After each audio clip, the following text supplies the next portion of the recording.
we're dealing with a topic that is very serious, very important, that has an impact on the lives of a lot of us, and actually on everyone's life. There is no situation in our life, no conditions, usually no people, that do not experience a loss at one point or another in their life. So loss is part of life, and this is something very important to first realize. Because when we realize that, this is already a realization that we are not in a unique situation. We are not in something absolutely exceptional. People who have gone through life have seen many kinds of losses, particularly those who are maybe at my age or older. We have lost grandparents and parents also, but sometimes also friends. And loss is not only about losing a person, a loved one. One can lose one's beloved pet, an animal that is a friend for life. One can lose a job, one can lose even some money, can lose in the stock market. One can lose from poor investment, or one can lose the job or a friend or a situation that one is, or one can lose even a bodily function, being in an accident. And all of this loss is very traumatic. Even small losses are traumatic. Why are they like that? It's because they feel like they pull the rug from under our feet. They throw us off. When things are moving in a certain direction, you have certain expectations, you have certain hopes, you have certain plans, and you also have a worldview. Imagine life to be all so orderly and so well functioning, maybe a belief in some order in life, in some justice, in some fairness. And suddenly all of this is shaken. It's shaken for you. It's shaken in your imagination. Even if you lose maybe some money, or you lose a hat, or you lose something. Of course, we do not want to compare these small losses to the big losses in life, but it always brings this sense of insecurity and wonder about what is going on. Let us first realize something, and that is that life is always changing. Change is part of life, and therefore change means you are going from some place to another place, some place to another place, from some situation to another situation. On the small level, it can feel like just the continuation of things, but you leave your home in the morning, you go to work, you left home behind, but at least you expect it to be back when you come back. But if you leave home for another home, you've lost that home in a sense, and even if that new home is a nicer one, there is some sense of loss, some sense of departure from something. And the more the situation is close to you, the more it is important, the more it is vital, the more it has been accompanying you for a long time, the more is the sense of loss, and therefore the more the grief about it, the sadness about it, or the reaction to it. There is a French poet and writer, Anatole France, who said that even the changes that are most desired, that we want in our life, they have their melancholy, their little sadness. And why is that? It's because all that we leave is actually part of ourself, part of who we are. What makes us who we are the experiences we have in our life, of course our physical body, our structure, and if we lose a physical function in our body, we feel immediately a loss of something that is within us. But there is also a deeper aspect of ourselves, and that is our family, our loved ones, our friends, our pets, our belongings.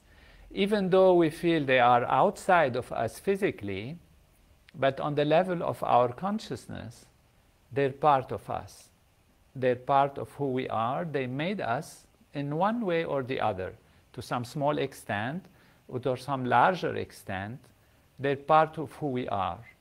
So really, ultimately, in any loss, we are losing who we are.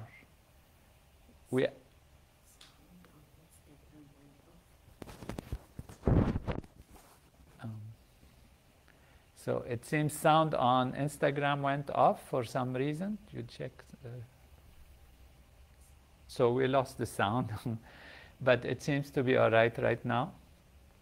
So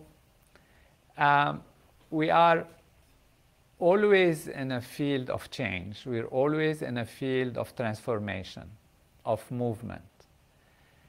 And what makes us who we are is the reality of all the things that we build up in our awareness, in our consciousness. So ultimately, the loss is an experience in awareness, an experience in consciousness.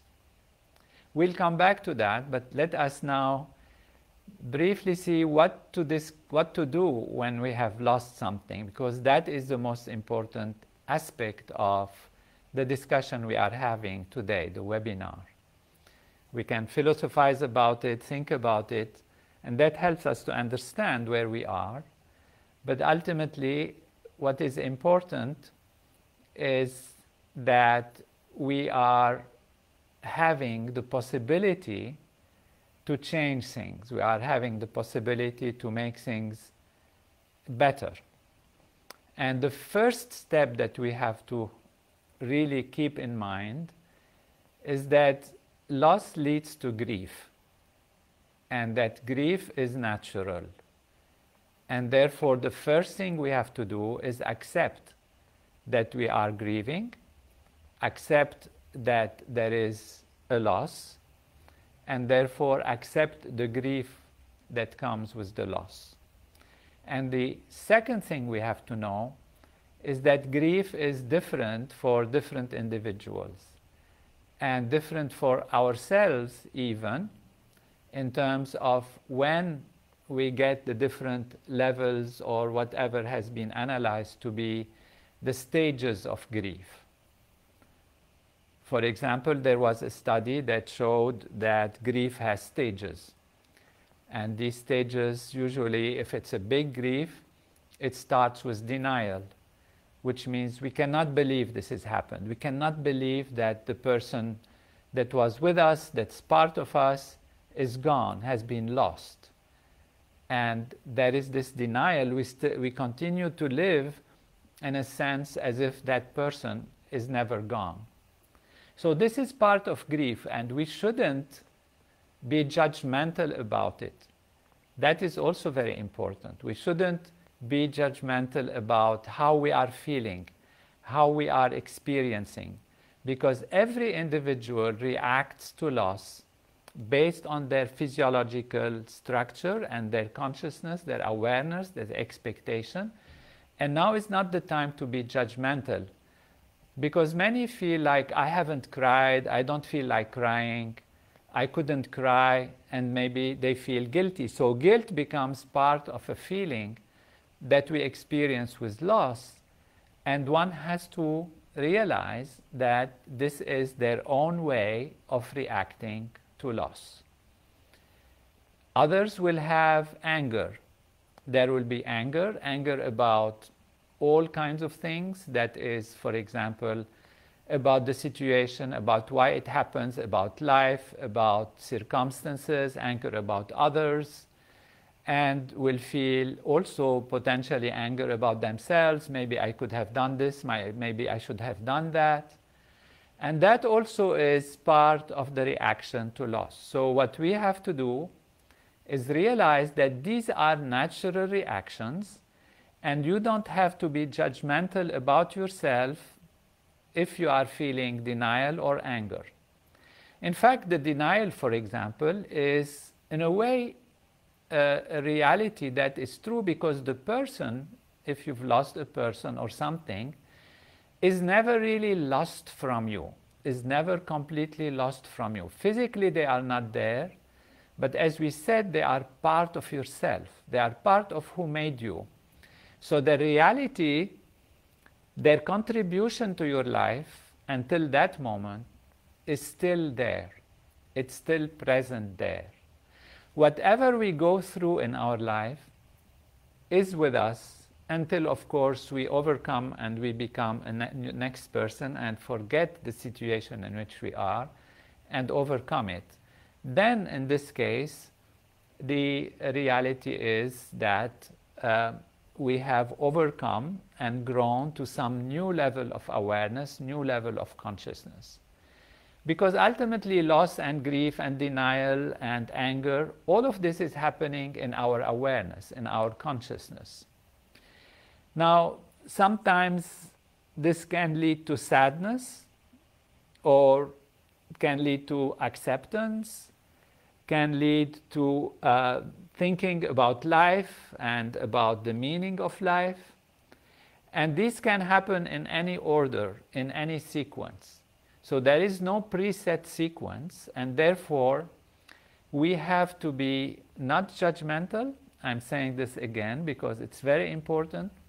We have to accept ourselves, and even if we refuse the loss on the surface level, we accept that reality. So we give space to ourselves.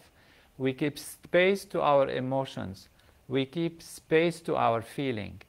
If we want to cry, we cry. If we want to feel angry, it's okay. We can accept that. We can welcome that. Of course, it has to be within the norms of not doing things that can create problems for us.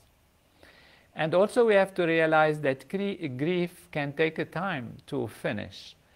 And if it goes through one stage to another, from one situation to another, which means at one point we have denial, at another point we have sadness, at another point we cry, or we thought we have gone out of it, and suddenly we find we are in a special situation, and that special situation prevents us from,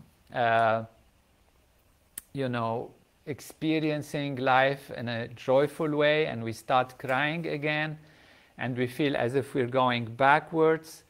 It's not the case, because we have to also accept that grief can be a lifelong situation, even though we have to be able at one point to know that life can be lived in the most complete way, in the most holistic way, with great feelings of happiness and joy and great achievements. And so we have to restart Instagram. So that is something that we have to keep in mind, and to accept that emotions can swell at any time, yet at the same time we have to understand that life can be full, can be lived, and that the person who is with you, the person who has been with you that you have lost, have given you whatever they have, that this is part of life, and now they are gone. And they are gone to their own life, to a new situation. So we don't know where they are, we don't know what they're doing, we don't know how to continue their life. So how are we ourselves thinking about them is something also very important, and we have to let them go on with their existence. And therefore, if we are too much holding them back, at some level we might be not doing the best thing for their own progress. Of course, we don't know about this. This is talking about something, what is happening after life. But from our side, we have to know how to let go. There is a moment which comes where we have to accept. But this having to accept has to happen naturally. Again, not forcing anything, giving space to our emotions, accepting the grief and living it in the way we are, and going back to ourselves and anchoring our life in our own state of consciousness, in our state of awareness, knowing and accepting that life will be offering great potentials and possibilities, and that we wouldn't be doing necessarily anything good for the other if we are continuing to grieve and continuing to be attached and continuing to have either anger or different feelings like that. But all of this we do with simple acceptance and patience. Now, one thing happens with grief is that it takes over also sometimes our physiology, and we can have physiological symptoms. So grief can be lived as aches and pains, can be lived as tiredness and fatigue or sleepiness or withdrawal from society. And that is also a possibility. And therefore, we have to take care of our physical reality also. Therefore, if we want to have just some tips, some few points about how to deal with the situation of loss. One is the acceptance, the acknowledgement of the loss. Two is discuss it with others. Talk about it. Accept to express your grief and your pain. If you don't have the occasion, or if you talk to others and feel that they are awkward and the way they are dealing with it and the way they are talking to you, then also understand that it's not easy to handle the situation with loss, and others can be awkward, and therefore be accepting and forgiving, because they might not understand you and your situation and what you are feeling deeply. In this case, you can also write down some things about your loss. So if you take a piece of paper and start describing your feelings and what you are losing, make like a journal. And some people in these circumstances, they even write beautiful emotional things that can be helpful to others. Some even feel they have the emotions that come in terms of even poetry, and they can write it down if they feel overwhelmed by it. This helps a lot. And you have to think that life can be full, can be joyful, even after the loss has happened. Now, one thing that has helped a lot many people is to maintain a good routine, because we tend to be overwhelmed by the loss and therefore feel lethargic and not want to do things or sad. And for that, a good routine is helpful. So if you used to have a specific activity at a specific time, routine gives the sense of being at home, of being in a comfortable situation, and so do routine things, routine activities, and at the same time you can change your activities. For example, if you like to read books, you can read a book. If this is your values, look at the values that you are interested in your life, the things that you like, exercise, activities of sports, different aspects of relationship, of playing games with friends, and maintain that routine. That will help to create a system of stability and feeling at home that helps us to get over the situation that is encountered. Now, those who are believers or who have a vision of reality, they should understand from their perspective, from their religious beliefs, that there is a different value in life, and then based on that, they can have counseling from either the religious side or from the counselors who are dealing with loss and different situations. If the situation leads to extreme circumstances of, for example, depression, or feeling that there is complicated grief. The complicated grief is when you're not able to function properly and things aren't working. So seek help from your friends and from higher values. Life, as we said, is a continuation of change, and loss sometimes can be a way of moving forward to something new and making us stronger. Loss can teach us something that is very profound also, and that is how to be self-sufficient and to be established and anchored in oneself, and accept life as being a reality that is holistic, that has its meaning, and that has its sense of existence, and that there is logic in it, and that the physical aspects of life are always changing. They are always going to go and change. They are never the same. It's part of the reality of the physical aspect of life. We are always changing ourselves. Others are changing, and that the going away is part of the field of change. It's a big gap. It's a big change. You know, we have day and night. We have seasons. We have years. We go through them. We change ourselves. Our physiology changes. But our consciousness gains and learns and expands. So we can make out of loss something that is a step towards taking our life in our hands, towards anchoring ourselves more within ourselves.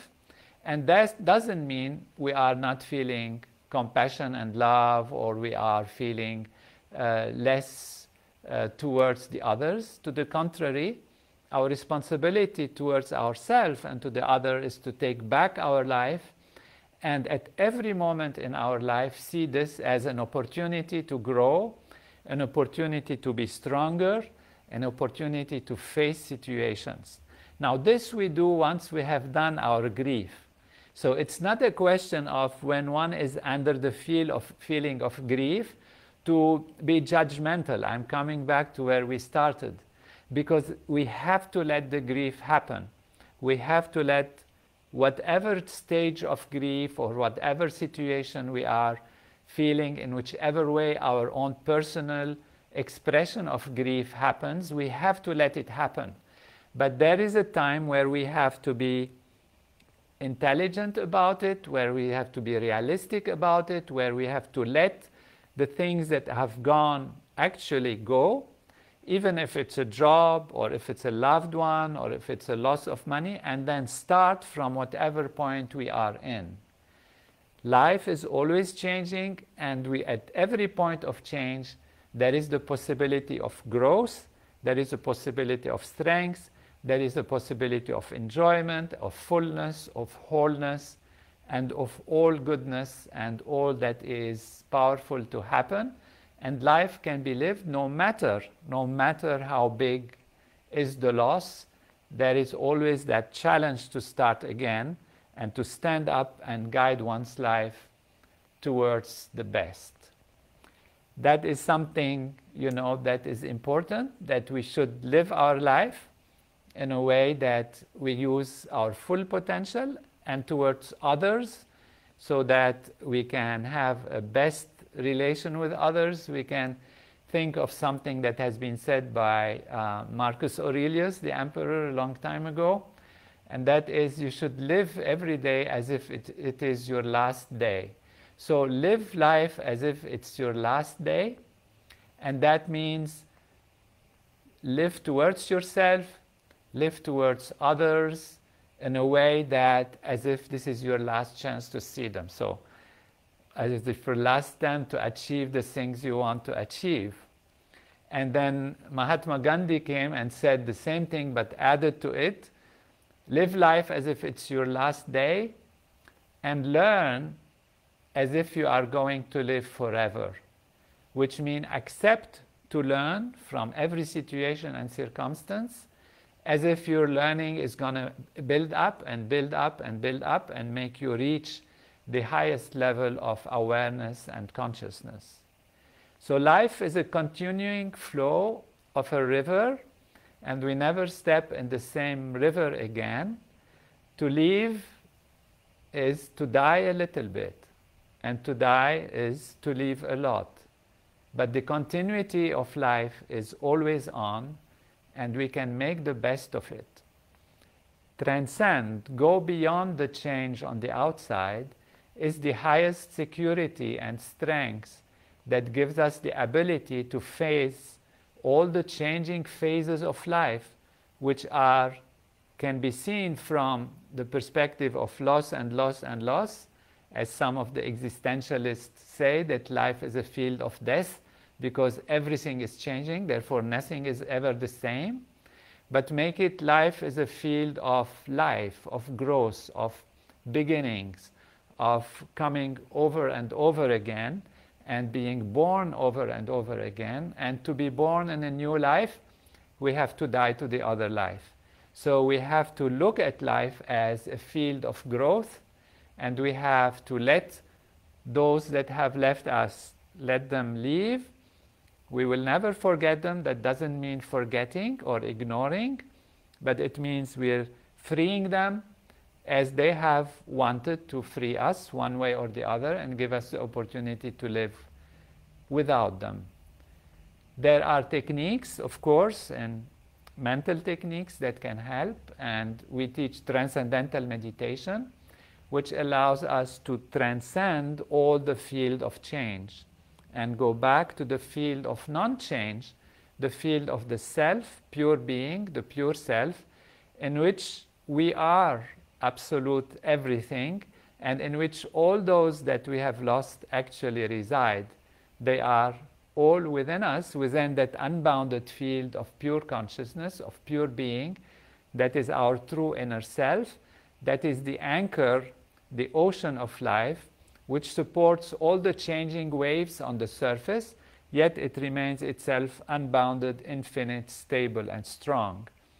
And so for that you can learn this technique.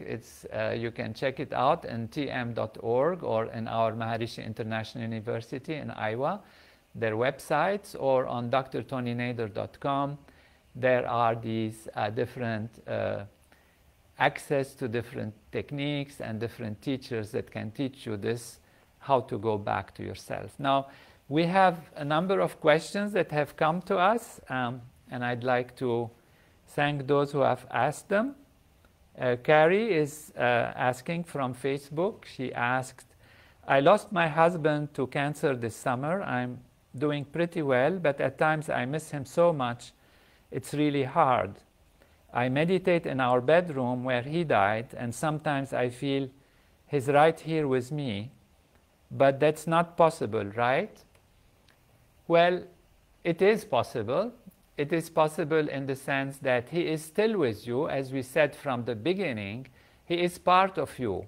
You have loved each other, lived with each other, experienced each other, and in that sense, there is a part of you which is him also.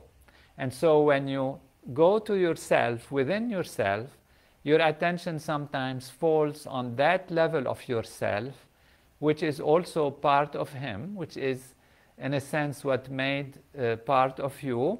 Don't be scared. It's not talking about ghosts or anything. It's just on the level of awareness, on the level of experience, whatever has made who you are is your parents, your children, your husband, your job.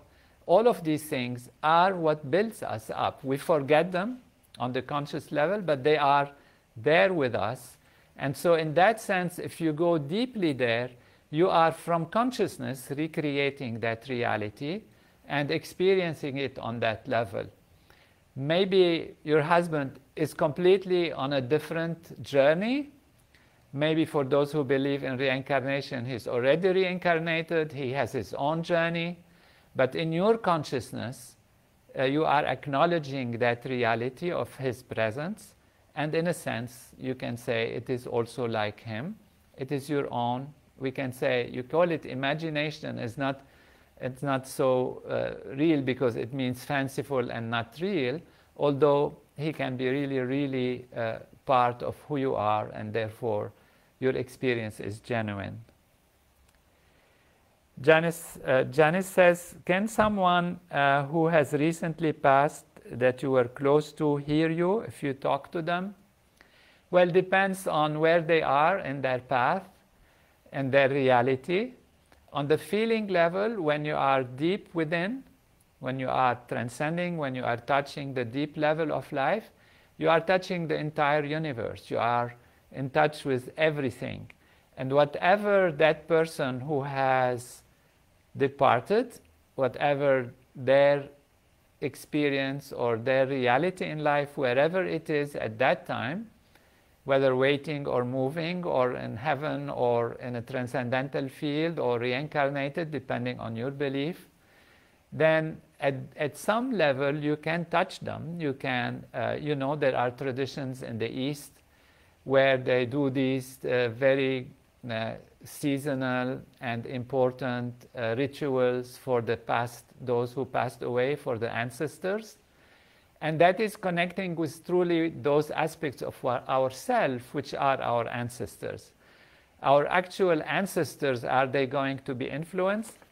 Depending on their past and on your depths of consciousness, you could, of course, maybe give them something from that field of pure being, which connects the whole universe together. But that's a very deep discussion of philosophy and ontology and like that, that we can discuss in another time. But it is possible, of course, that this wholeness on the move and the connectedness with that aspect of life can really enrich different aspects of nature, different aspects of creation, including those individuals that we have been close to. Nadia from Instagram is asking how to be and what are the tips when dealing with the fear of loss of life or dying, the fear of our own death and that of other people that keeps us stuck in fear, not being able to do the things we say we want to do in our life. That fear is a fear of change, and that is because we are too much on the changing aspect of life.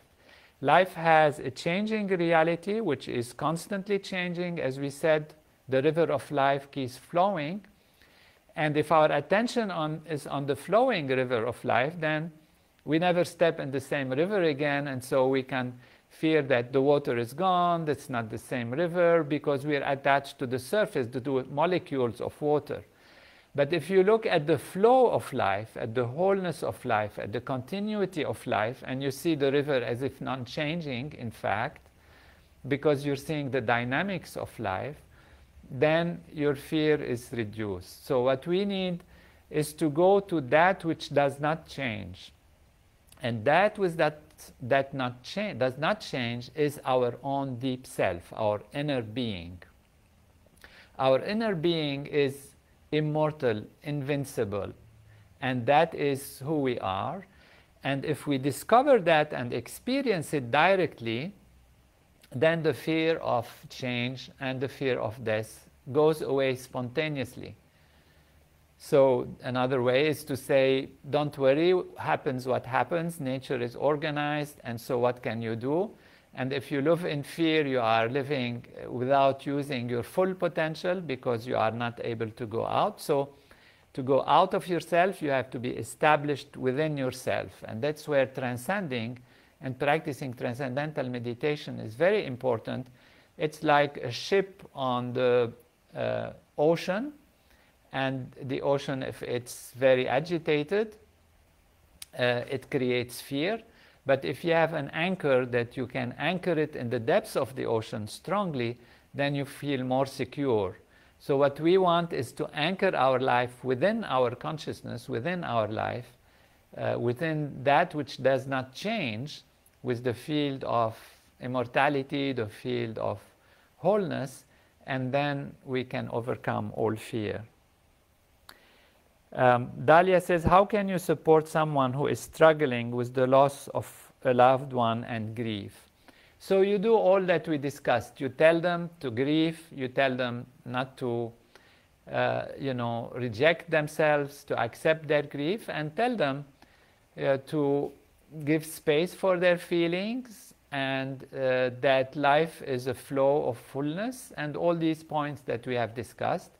And if they are really in a complicated fear situation, they can get advice or practice transcendental meditation and these techniques of going back to the self rather than being on the surface level. I have a question from Lexi. I just lost my 89-year-old mommy and I would like to know how to deal with the guilt I am feeling. So if you feel guilt for whatever reason, as we said, this is part of grief. And some people feel guilt because they feel it's their fault. They feel they could have done something, or they have said something that might have offended, or this and that, and I wish I could have not done it, and also why is that happening? And for this you have to realize that life and death is beyond these conditions and these situations. Life and death is much bigger a gap and a transformation than just one's own personal responsibility as a granddaughter or a grandson or a son or a daughter or a relative or a friend even, or a close friend. Life belongs to that person, and that person's life is given away when the time comes, and that's it, and you should not feel in any way responsible or guilty that you have done something, you have not done something, you wish you had done something. And at the same time, at the beginning, accept that part of grief and realize that in some cases the reaction is like that. This is how your physiology reacts to it. But then that's it. Don't let it get over you and become overwhelming. And then let it go and live a life that can be helpful and supportive for yourself and for others. And know that life is full of opportunities, even when we lose a lot in our experience of the changing circumstances and the changing situations in life. Thank you for being with us, and we will meet again for another webinar, hopefully soon. I can see Shannon Bush and Bindu Barju is there. Many great have joined us on this talk.